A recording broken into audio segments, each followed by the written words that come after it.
Hi everybody, it's Miss Beck, and today we are doing knowledge lesson number 3, King Midas and the Gold Touch. So today we are going to have a story about a king. He's actually a very famous king, and his name is Midas.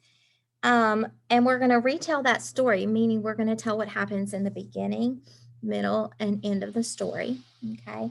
We're also going to analyze the actions of King Midas, so like what he does, and we're going to demonstrate an understanding of the word treasures. You ever heard that word before? That's a good word. So we are going to be able to tell in order what happens in the story. So it's very important that when you tell a story, you tell what happens in the beginning of the story, the next in the middle, and then at the end, okay? If you don't do that, your story doesn't make sense, and it would be all out of order, and it would not make sense to the reader or to the listener, okay? So this is the story of King Midas and the Golden Touch.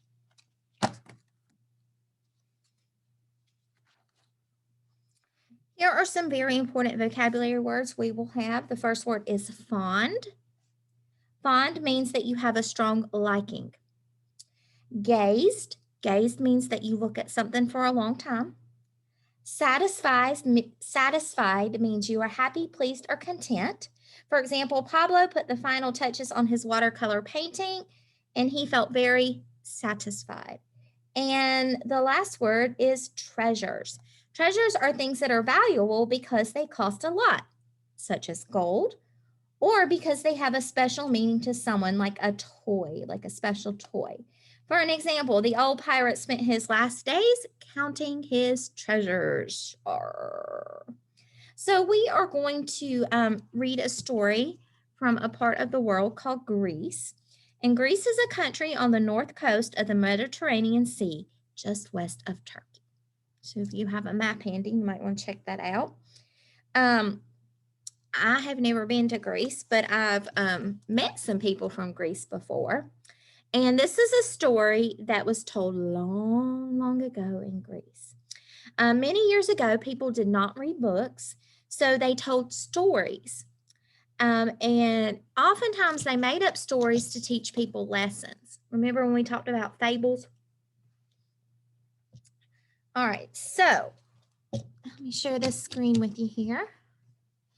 And I'm going to show you a picture. I sure do hope I'm going to show it to you. Okay.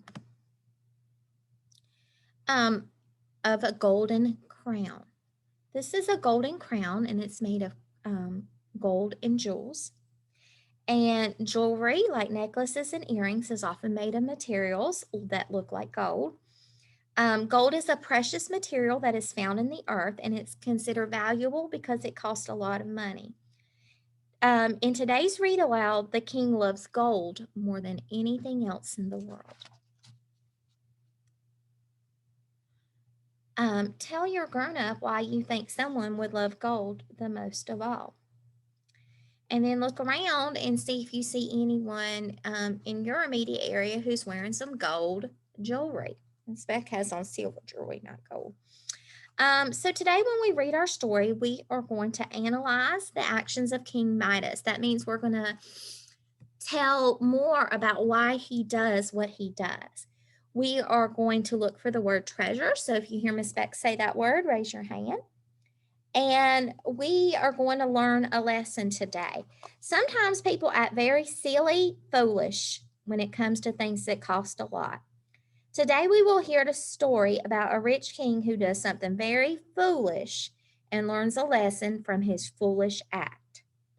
Let's listen to see what the king learns. So let's take a look at our first picture. Once upon a time, there lived a very rich king whose name was Midas. Although King Midas lived long ago, he was very much like some people today. He was fond of gold, which meant he had a liking towards gold. He loved gold more than anything else in the world. When he gazed at the gold clouds out of a beautiful sunset, those beautiful golden clouds, he would wish the clouds were real gold. He looked at the clouds for a few moments, wishing they were real gold. If King Midas loved anything as much as he loved gold, it was his little daughter, whom he named Marigold. When Marigold would run to meet him with bunches of buttercups, King Midas would say, "Dear child, if these flowers were as golden as they look, they would be worth picking. Buttercups are yellow flowers."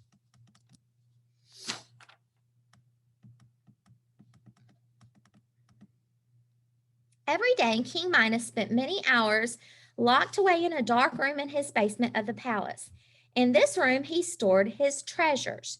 Treasures are things that can be worth a whole lot of money, like gold.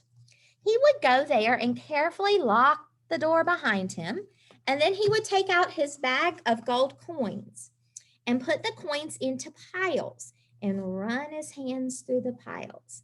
As he did this, he would whisper to himself, "Oh, rich King Midas, what a happy man you are." But even when he said this, he would not feel quite as happy as he might be. For no matter how much he had, he always wanted more. One day, as King Midas was enjoying himself in his treasure room, he looked up and saw a strange young man who shone with a golden glow. King Midas knew that he had locked the door so no one else could get in the room. Yet here stood this man. And so King Midas thought, this stranger must have some magic power. The stranger had a kind smile, so Midas felt no fear. Then the stranger spoke to King Midas. "You are a rich man, King Midas," he said. "Yes, I have some gold," answered King Midas, "but it is not enough." "What?" cried the stranger. "You are not satisfied?" "Means you are not happy or content?" King Midas shook his head. "What would satisfy you?" asked the stranger. King Midas imagined one gold mountain heaped on top of another, and it still did not seem like enough. But then a bright idea occurred to him and to the shining stranger. "I wish everything that I touch may turn to gold." Touch, remember, is one of your five senses. Which part of your body do you touch things? The stranger smiled and said, "A golden touch." Are you quite sure you would be satisfied then?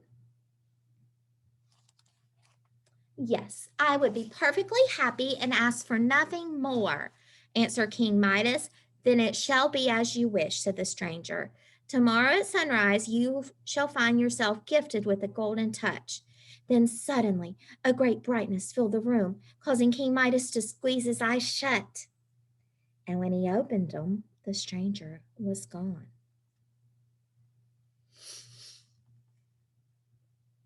The next morning, the sun had hardly peeped in his room. King Midas jumped out of bed. He touched a chair. It turned into gold. He touched the bed and the table, and they were changed to solid gold. He rushed to put on his shoes, and they turned to gold in his hands. So what happened when King Midas touched things? That's right, they turned to gold. What does it mean to have the golden touch? Everything you touch turns into gold. All right, we'll see what happens. In great excitement, he opened the door and ran outside to the garden. He saw many roses in full bloom. He went from one bush to another and touched each one until every flower, every leaf, and every bud was changed into gold. Now King Midas was hungry, so he returned to the palace for breakfast. He lifted his cup of coffee up and sipped it, but as soon as the liquid touched his lips, it turned into gold. He tried to take a bite of his boiled egg, but it too turned into gold. "I don't see quite how I'm going to eat my breakfast," said King Midas. "Can people eat gold?"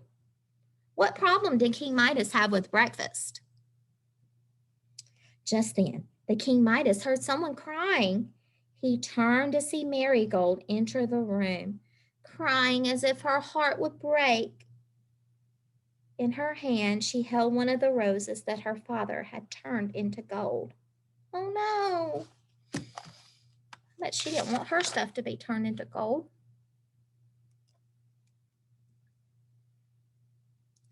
Why, my little lady, said King Midas, what is this beautiful golden rose? Why does it make you cry? Dear Father, Marigold answered, it's not beautiful. It is the ugliest flower I ever grew. As soon as I dressed this morning, I ran to the garden to gather roses for you. But what do you think has happened? All the beautiful, sweet-smelling roses have spoiled. The word spoiled means ruined. Do you have any idea why Marigold thinks this rose is spoiled since it's now gold? It doesn't smell good anymore, does it? And look how it makes her feel. How does it make her feel? So sad. My dear girl, said King Midas, who hated to see his daughter sad, please don't cry. Then he bent down and kissed his child. My precious Marigold, he said. But Marigold did not answer. Alas, what had he done? The moment King Midas' lips touched Marigold's head, her sweet rosy face turned to a glittering yellow color.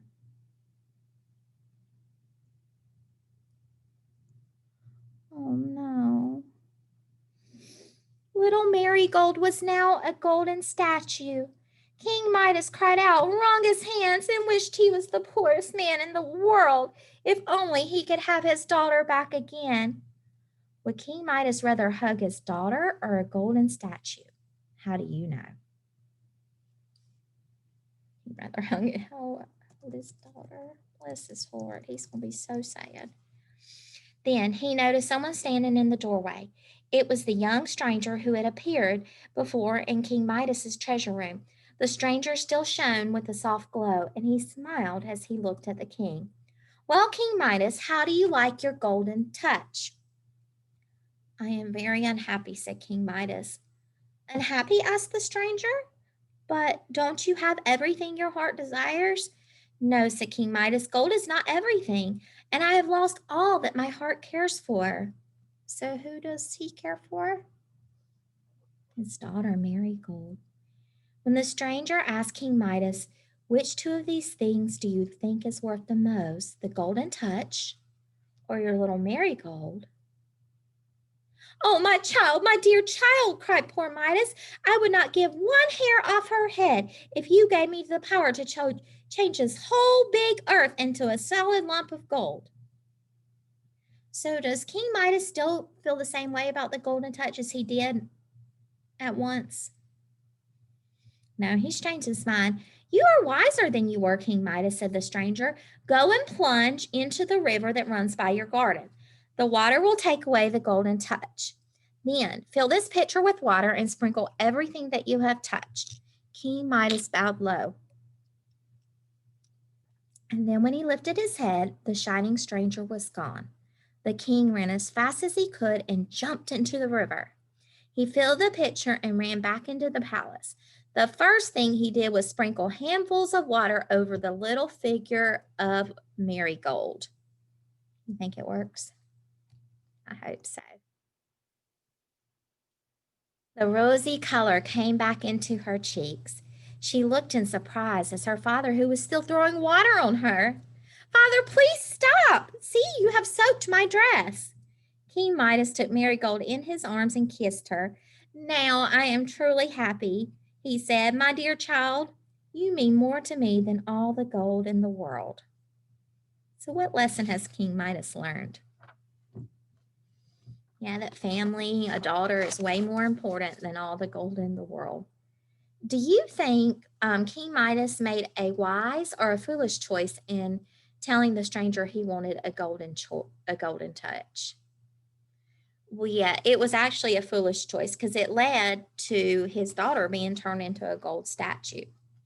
All right, let me ask you a few questions. How do you know that King Midas is a king?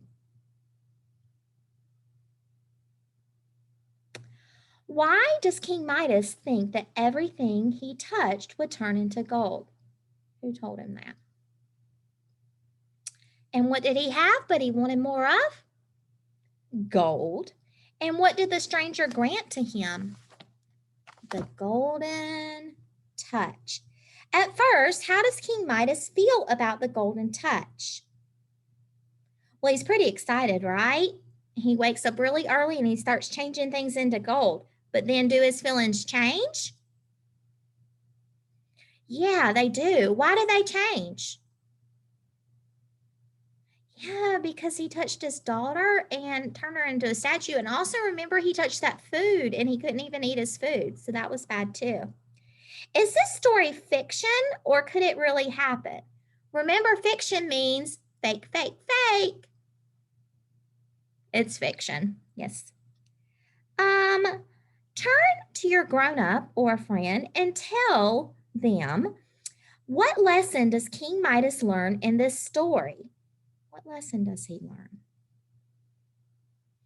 And do you think that King Midas is happier over his daughter or over gold? His daughter. His daughter was the most important. In the read aloud, you heard the word treasures. Say the word treasures with me. Treasures are valuable, treasures, because they cost a lot like gold and they have a special meaning for someone like a special toy. The watch and the ring were my grandfather's treasures that he had when he was a little boy. Treasures is a plural word. The word means more than one treasure. And we have that because we see the S on the end. So look in your packet here and you will see the word treasures. So if Miss Beck had one treasure, that would just have an E. But in this case, I have treasures. So I have an S. So I want for you to write the word treasures right here. Okay. Then I would like you to draw a picture to help you remember the story. So what I'd like you to do is I'd like you to think about what happened in the beginning of the story, the middle of the story, and the end. And what I would like is a picture that goes in each box of something that represents what happens in the beginning, middle, and end of the story. And then also I'd like you to discuss with your grown-up whether the story is real or fantasy, and what parts of the story seem real and what parts of the story seem like a fantasy, okay? So we're going to think about the beginning of the story. Do you guys remember what happened at the beginning of the story? Let's see if we can review just a little bit. So we had King Midas, remember? And King Midas loved gold. He loved gold more than anything else in the world. So remember, our story opened with King Midas loving his daughter, but also loving gold, okay? And remember in the story that King Midas could never, ever get enough gold. So he met the stranger, and we'll say the stranger was kind of in the middle of the story there, and the stranger granted him a golden touch. Now remember, did this golden touch work out very well for him? No, because he woke up the next morning and he started changing some things, but there were some things he did not expect. So he did not expect his food to be turned into gold, and he certainly did not expect his daughter to be turned into gold. Well, then remember what happens at the end of the story. At the end of the story, King Midas learns a valuable lesson, and the stranger comes back, right? And do you remember what the stranger tells him to do? The stranger tells him to go get water so that he can sprinkle water on everything that he has touched and turn it back. And he learns the lesson that family, that his daughter, that some things are way, way more important than gold. And boys and girls, I hope that you will always know that lesson, because relationships, family, are always way more important than belongings. And thank you for coming by, and I will see you later. Bye-bye.